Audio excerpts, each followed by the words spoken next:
Thomas with Houston Paint Protection here with yet another full car paint protection film project on a G-Wagon. The owner of this G-Wagon spec'd it with the matte paint option from Mercedes, and he wanted to ensure that he could drive it around Houston without having to worry about things like rock chips, damage from other debris, stains, chemical stains from puddles, or anything else that the streets can throw at it. So he opted to cover the entire thing in the paint protection film.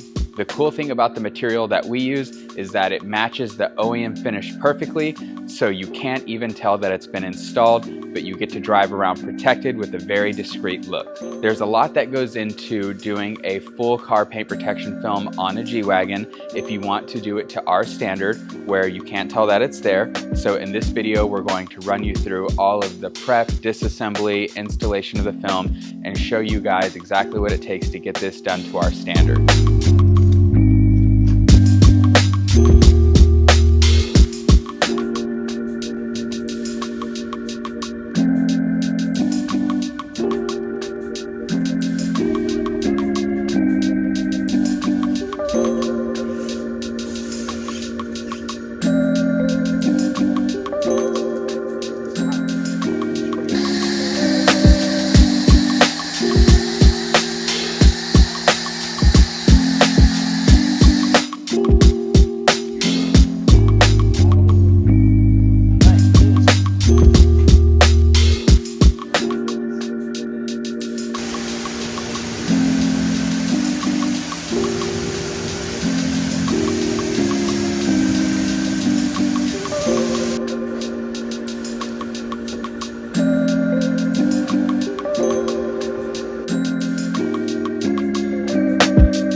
If you've got one of these G-Wagons and you're looking for this level of protection in Houston, reach out to us anytime at HoustonPaintProtection.com.